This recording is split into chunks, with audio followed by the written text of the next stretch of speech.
it's been in a lot of conversations that I've been a part of that there's drones flying all over the place.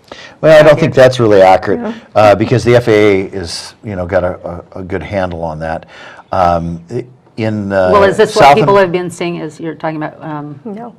farm drones? Or? No, they aren't using them yet. This is South America developing. is way ahead of us on this. Asia's way ahead of us on this, and they're using them in their crops and diagnosing their crops and those kind of things. Because you can get plant information. The plants really are giving out information if you have the light spectrum in order to pick up the data. Wow. And so software engineers are going nuts to develop the data that pulls the information that tells you when your grapes are at peak sugar, this area needs a pesticide, or that area needs some kind of chemical. So it's really an interesting technology, and we got a ton of press because of the 60 Minute. 60 Minute had done a piece on Amazon. Amazon is, in the next 4 to 5 years, would like to be doing some deliveries of their product by drone. And most 85% of their product is 5 pounds or less. Wow. And so like in the big cities, if you can imagine, instead of a delivery truck, they can take that and get permission to fly and not have to deal with the freeways and those kind of things. This they're is talking strange. about, I've never heard of this. You'll have to get up to speed. It's it's interesting what's happening. So for me, it's kind of like this. One of the reasons that's interesting is this could possibly be like the computer was. When we had a 386, oh man, late 80s, that was incredible. And then we got a 486. Are you kidding? Well, one of the apps on my iPhone is, has got the same the same ability as those computers, basically. And so this could go the way of those computers, where it could be a big deal, or it might go the way of the Etzel, where it just doesn't quite fit.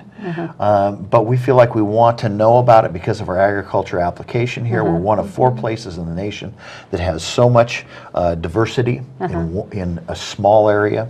They can do forestry, they can do ornamental plants, filberts, grass seed,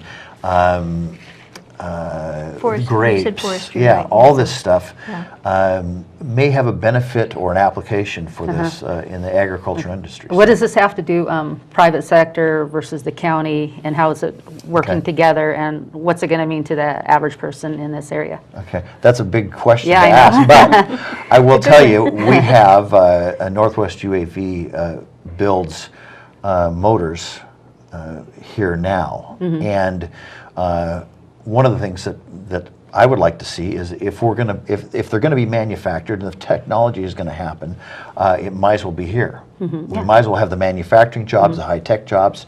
In White Salmon, Washington, it's in situ is a company that is on the cutting edge of this. And they start off with 45 employees, basically, or built to 45 employees. Now they're 450 employees, and really a high-tech, well-paid industry. Why are they there? Well, I talked to one of our guest speakers from Virginia and questioned him about that. And it's not because they have to be there, it's because the founder is from that area. But young Kim out of Virginia, who's probably one of the top experts that I know in the world on this particular technology and the agricultural application of it,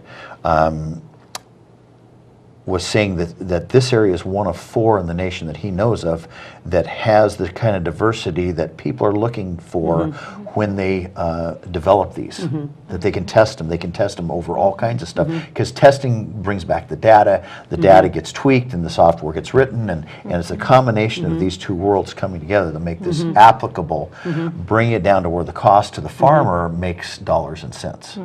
And so that's kind of the push on this. So it's a private sector people that you're wooing to come in. The county's wooing to say, well, why don't you come and help us, and it'll should bring some economic. We don't know. We're in the experiment looking, stage. We're in this giant experiment, and so when these things come up and opportunities, we had been over in Pendleton because this had come to the OSU had done a statewide convention over in Pendleton. And Jeff and I were over there, watched this, found some fascination with it. On the way back, the 4-hour drive back, we cooked up the fact that we probably ought to experiment and bring this into our area, see what the interest is, see what the possibilities are, get on the cutting edge of this and see what could happen. We advertised it, and we're going to have 100 people. We filled up 100 like almost immediately, so we raised it to 130, filled that up. We ended up with 150 people from all over the area, from Washington and all over Oregon. We had the top speakers, UC Davis professor up, young Kim from Virginia. A software guy, Ryan, is the CEO of Honeycomb out of Portland, cutting edge stuff. OSU. And OSU is big into this because of the agriculture application. So we're just trying to experiment and ferret out what is the possibilities of this. We're trying to help the private side network with each other so that they can work with the farmers. They can, look at the area. They'll have the contact with the research universities that are close by, and just seeing what happens. It's kind of providing the umbrella for it. Look, Right. here's this is what we're doing as a county. We hosted it. That was our economic development part. The entrepreneurs in this business are going to go with it and run. Yeah. And we're excited about that. Yeah. We even had FFA members and kids from the robotics classes at the schools came and watched the demonstration. There was a company that came out and gave a demonstration of one of the drones and had it on some technology on the. I didn't get to see that. Yeah, we had some flights go on, and then they had a big a van that you can get the data back from the cameras, and Wow. it was a first class deal. Boy, next time so give me a call and I'll videotape videotape it. the things that I'm Uh-huh, excited about in this is that you get people together talking and you get a synergy going. Yeah, And yeah. what these young people are going to see is technology, and they're going to run with it. Their minds are ready for that, And we don't know. 5 years from now, when some of those kids are in university or, postgraduates, working on things, this might have some, economic impact at that point too. Yeah, So yeah. we're trying to make our veterans know that we appreciate them and give them all the support they need. Yeah, they need to know that, because I've ran into a couple that were pretty downcast about things. So They need. That's what we need to know about those things. we don't want them to be downcast. No, we want them to be appreciate them supported. so Yeah. much. Yeah. So, Well, and the county's working on helping the employment of veterans, coordinating with the battery out here and over in Salem.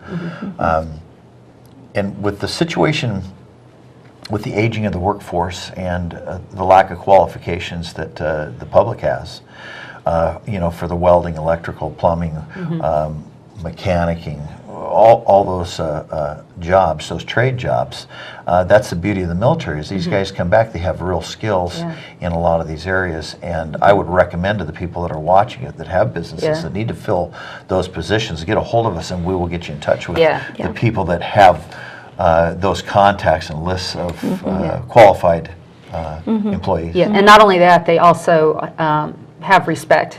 Sometimes Some discipline. Some discipline. Yeah. Absolutely. Good work ethic. Good work ethic. Yeah. They're trained to have good work ethic and respect their boss and everything else. So, high caliber workers. Very high caliber. So Yeah. we're excited about anything we can do to make that better for our veterans coming back. Yeah. So. Okay. There's a transit center coming up. When will that be, and where will it be? Yeah, we have a transit center that we're just breaking ground on between 2nd and 1st Street, just east of the post office. And you've seen some piles of gravel there, and now that's being moved, and we're in process. So our transit center will be moving from over at the courthouse towards pretty congested and kind of a difficult area to navigate. A lot of people walking around and a lot of traffic through there. And I did see the report that gave us the completion date, but I don't remember right off the top of my head. But it won't be a long time, 6-7 months. Okay. we'll have that Start a- transit center up and running. We'd gotten a grant from the state, and it went out for bids. Eight separate contractors from around the region basically got to bid it. Hallworth Construction from McMinnville got the contract, which is great. I love to see Local. that money circulate locally. Yeah. But it was basically out of our hands. It was a low bid process, and we're fortunate enough to have Hallworth. They'll do a great job, and Yeah. look forward to having a new transit center. Yeah.